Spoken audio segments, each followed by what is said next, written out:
Disclaimer: this series revolves around looking at media and figuring out if they are suitable for children. Regardless of the outcome, it has nothing to do with my opinion on the thing in question. This is less of a review and more like an investigation. Parents and guardians, you've been warned. And please take my information to heart before showing your children the content. Thank you, and enjoy this video. How do you exercise to get your body in good shape? Obviously, you had gym class at school, and you probably played some sports, whether it's for entertainment or in a professional team.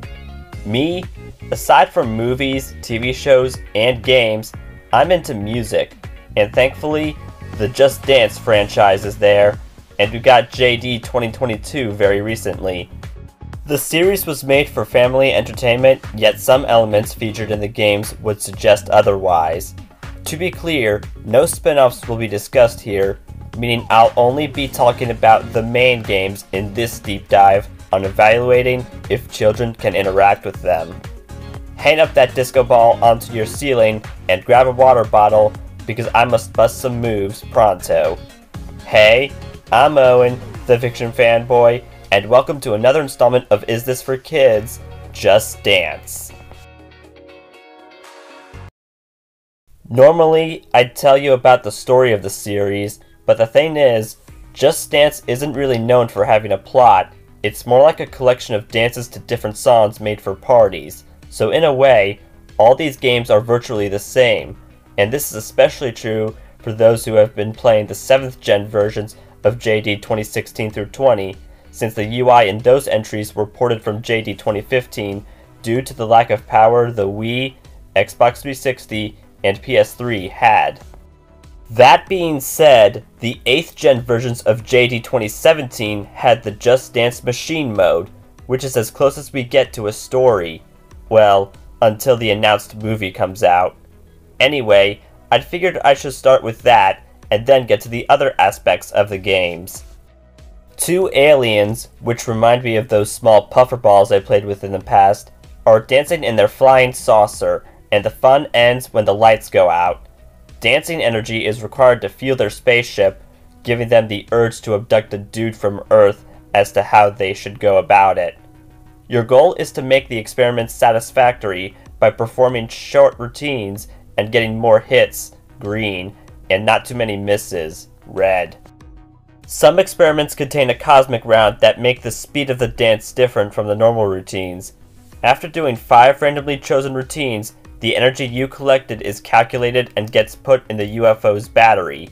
You keep this up until the battery reaches 100%, and when that happens, the aliens resume their joy and drop the kidnapped man off far from his home, and shockingly, we get a cliffhanger, meaning a sequel is meant to happen, but hasn't. Yet. Now onto the main components of the game, like the songs. Every game has over 40 songs to choose from, except the first one, which has over 30. The songs featured come in a variety from singers and bands such as Katy Perry, Rihanna, Ariana Grande, Dua Lipa, Nicki Minaj, Selena Gomez, Calvin Harris, Pitbull, Maroon 5, the list goes on.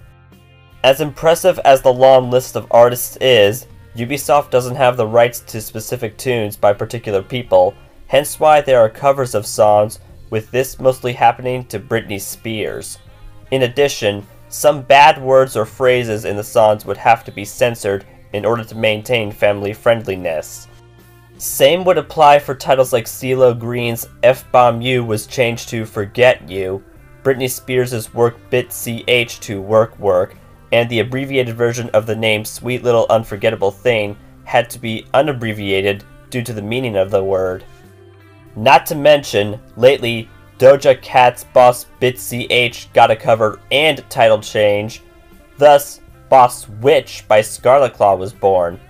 Despite censorship being in every game, let's just say it acts like an on-off switch. Need further clarification? Here's an example. In Despacito by Luis Fonsi and Daddy Yankee, Gritos is muted the first 2 times, although at the end, it isn't. For a majority of the series, HE double hockey stick is censored, yet in JD 2021, they have a song containing that word in the title. Why not ask Billie Eilish to make a clean version called All the Good Girls Go to Heck? I mean, it's been used that way in Rocco's Modern Life, so I fail in seeing why Ubisoft can't do the same. Also, for Jason Derulo's Get Ugly, I want to know who in the world thought Freak had to be censored, whereas DAM's Silent N didn't. I could go on and on about their strange censorship decisions, but I won't, because there's other stuff that must be analyzed. My last one worth bringing up is that in Enrique Iglesias' Bailando, Tequila is intact, while the same cannot be said for Shawn Mendes and Camila Cabello's Señorita. If you want to know more about the censorship in the series, check out Andre V7, who has a playlist of censored songs and a playlist of how the person doesn't understand it. We're all in the same boat, mate. And just so you know, even with censorship, the hits in the games aren't really made for kids anyway. Come to think of it, music is mostly for teenagers and young adults, hence why they have headphones on and or listening to the radio most days, and the themes of the songs. Don't worry folks, I won't be ending things here. Except for JD 2015 through 18, you'll see the difficulty of each dance. However, it can be changed when they re-release as DLC or as a part of the JD Unlimited subscription service. The difficulty of the JD 2014 dances arguably had the biggest changes, like only Murs and Flo Rida's Troublemaker was considered easy at first, yet hard later on. How difficult a dance can actually be depends on what you're good at. Inferring the difficulty system isn't necessarily the best guide. It's mostly up to you on figuring out the amount of challenge a dance is for you. And if you thought the default routines were too easy, there have been mashups, battles, Simon Says, Puppet Master, and alternate versions such as seated dances, on stage, something with more pizzazz, and most importantly, the extremes, providing the hardest moves imagined. Those routines are for experts only, although anyone is welcome to try them. Most routines are solo dances, but there are also duets, trios, and crews. Superheroes, shopping, volcano, phones, dances come in various ways. The developers got more experimental with their dances, like having a one-armed person be the coach for the weekend's blinding lights. Turns out, that was only the beginning. Look at Sia's Chandelier, the Sunlight Shakers' Mr. Blue Sky, the Black Eyed Peas and Shakira's Girl Like Me, plus Todrick Hall's Nails, Hair, Hips, Heels, and try convincing me that none of it is impressive. Case closed. Be that as it may, some moves did get me concerned, such as this one in Doja Cat's Say So. Lesbian power or not, this'll make some people uncomfortable. The gold move for Justin Bieber's Sorry is a dab, a meme that's dead, yet people use it anyway. I'm looking at you too, Disney Television Animation. One dance you definitely don't want to be caught dead doing, though, is LMFAO's Sexy and I Know It. Oh, and there's lots of booty shaking, just FYI. I don't want to make this longer than it needs to be, so let's get into my last few necessary things. JD 2018 introduced the Kids mode, where the most basic of dances are available, yet some of the tracks are in the main song list. Songs from Disney movies, video game choreos, Baby Shark, the Emoji Movie version of Wham's Wake Me Up Before You Go Go. Are they assuming grown-ups will be dancing to them, or what? On top of that, the opposite is also true, since even though the coaches are kids for the classroom version of the Black Eyed Peas' I Got a Feeling, the song ain't kid-friendly. Also, I can't look at some dances with a straight face, like Silentto's Watch Me, Whip, Nay Nay has animal coaches.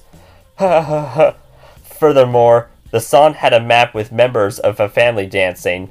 Not sure if that song is for children, but you do you. And with that done, it's time to discuss the outcome. Alright, so what did I get? The kids mode is safe for the younglings, mostly. Some coaches and the Just Dance Machine aliens will wow the children, and there are a handful of dance setups they will seek interest in. Unfortunately, most of the music selected is for adolescents and above, the censorship doesn't exactly get its job done, and multiple dance moves are complicated as well as inappropriate.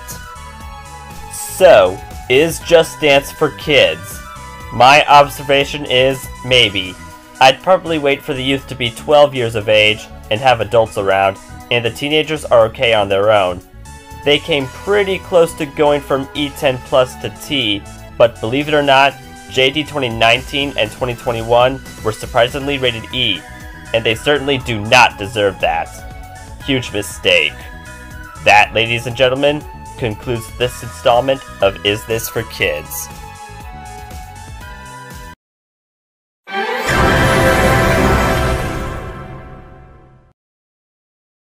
Want the fiction to spread?